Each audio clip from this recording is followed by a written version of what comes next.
When I was around 12 years old, some friends went ice fishing with their father on a nearby lake. I wanted to join them, but there was no room for me in the truck. Unfortunately, my dad was tired from a night shift and sleeping, so I decided to take the old Polaris TX with dual headlights and join them.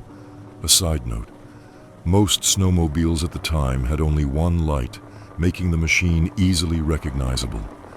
I chose to deceive my mother as I knew I wasn't allowed to go that far. I told her I was going to join my friends at our cabin in the bush, which was roughly about 5 minutes away.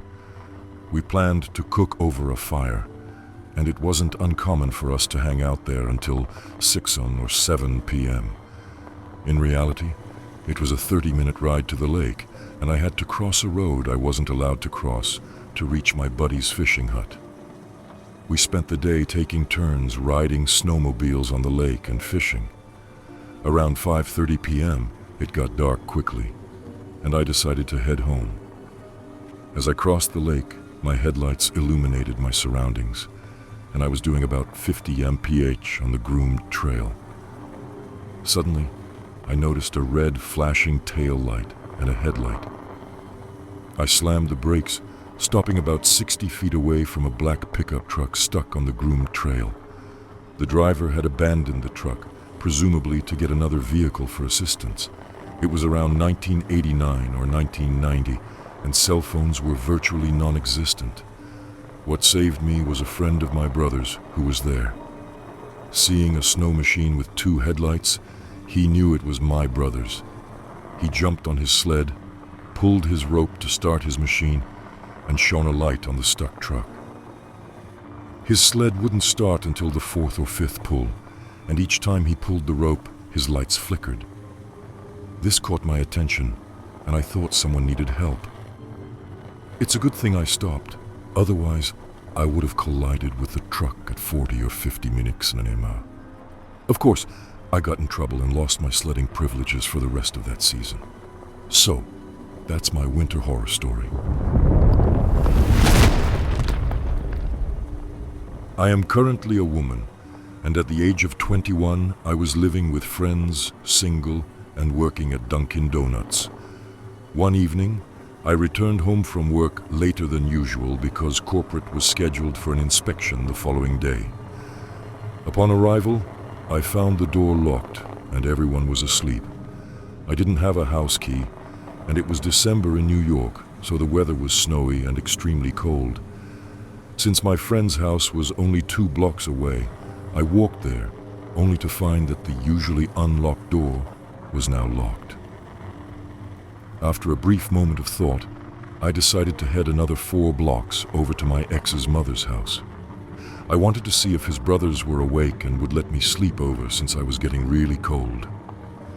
Upon arrival, I knocked and listened until the light by the door turned on. My ex's little brother, Cody, asked who it was, attempting to sound older than he was. I chuckled before saying it's me, and he let me inside, hugging me. He asked why I was there past 1:30 a.m., and I explained the situation. Cody said I could crash on the couch, and I was relieved. Suddenly, a guy older than the 2 brothers named Jimmy came out of the kitchen and introduced himself. Cody and I talked for over an hour before Jimmy declared that he cuffed me, making me his girlfriend. I chuckled and accepted it, feeling lonely after being single for many months. This should have been the first red flag. Later that night, Jimmy instructed me to go to his room and get the girl he had out of bed so that I could sleep. Confused, I followed his orders. This pattern continued throughout our relationship, and if I resisted, I faced insults or physical abuse, carefully avoiding marks on my face. Over time, Jimmy coerced me into using coca, forcibly pushing my face into the powder. The experience occurred when he took me to his hometown, where I faced a terrifying situation. We entered a house filled with dangerous individuals involved in drug-related activities. With a gun to my head, they demanded money, or coca, that Jimmy had consumed. Jimmy rushed to get the money, and they dropped the gun. The leader told me to get up, but I couldn't. admitting I had peed my pants out of fear. He took me aside, ordered someone to clean up, and we entered a bedroom. I changed into different clothes as he questioned me about drugs. I shared that I only did weed, except when Jimmy forced me into coca. Back in the living room, I sat on the floor while they spoke in Spanish, which I didn't understand.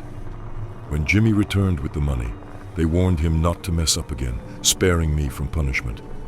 Jimmy was furious at me for revealing the truth and blamed me for the incident. Upon returning home, Jimmy disrespected me, using my deceased great-grandmother's sacred mirror to weigh out coca. In a fit of rage, I confronted him, ending the relationship and finally freeing myself from the nightmare. Despite ongoing hostility from Jimmy, I have no good vibes for him and caution everyone to stay away from a crazy ex. I reside in northern Ontario, where we experience heavy snowfall. It's not unusual for us to have waist-deep snow in the forest. As a source of enjoyment, my family engages in a lot of snowmobiling, and over the years we've encountered some nerve-wracking moments. I'll share one of the most unsettling experiences. This particular incident occurred in the early 1980s when I was around 4 or 5 years old. Much of what I recall is thanks to my father and my 12-year-old brother Steve recounting the story. On a day trip, my father, my 12-year-old brother and I ventured out. My father and I rode on the 440 Polaris, while my brother followed on an old sled. We crossed Lake Nipissing near North Bay without incident, stopping to enjoy a meal and some ice fishing. The perilous moment unfolded on our journey back as darkness quickly set in. Riding at a significant speed, my father suddenly found the trail vanished and it became pitch black ahead.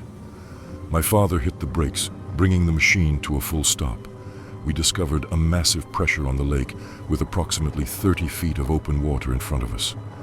At the other end of the ice, it formed a 2 or 3 foot wall. The sled's skis were hanging over the water by almost 1.5 feet, with most of the weight concentrated in the front where the engine was. We were teetering on the edge, only saved from going into the water by my father's weight.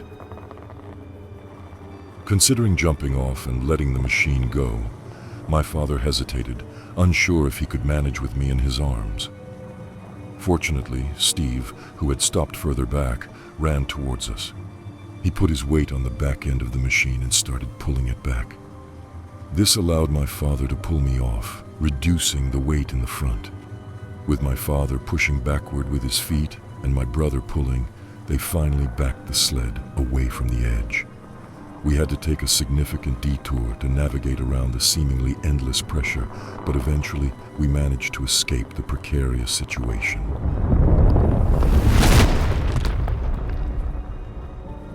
One day at work, a few colleagues and I were leisurely lounging outside during a break, smoking. One of my younger co-workers shared a recent story his dad had told him about an incident that occurred in the last couple of years.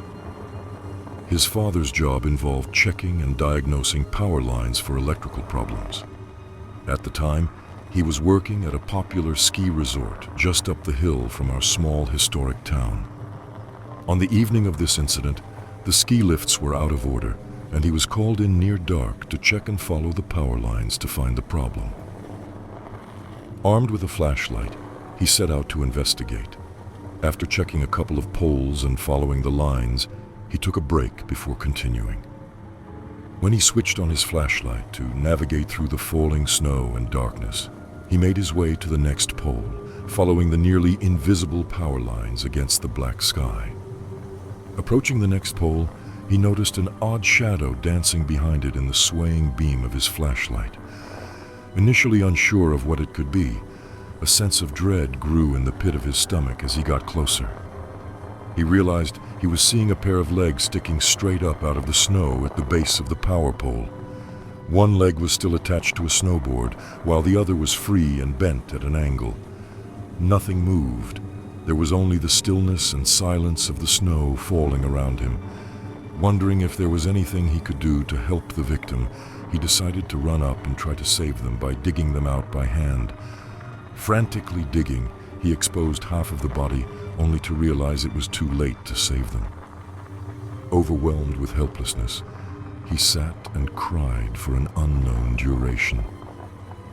Eventually, he gathered himself and informed the necessary people of his grisly discovery. However, the staff had already known. Earlier that day, a family had reported their daughter missing to the ski resort staff. She had left the group to catch the ski lift to board back down. When she failed to return after a couple of hours, worry turned to terror after over 8 hours had passed. What had happened was, on her way down the hill while snowboarding, she likely noticed the power pole too late. Trying to stop, she fell headfirst into a tree hollow at the base of the power pole. Unable to dig herself out while upside down, she eventually suffocated. In her desperation to free herself, she had managed to yank 1 foot loose from the binding on the snowboard, adding a chilling layer of horror to the tragedy.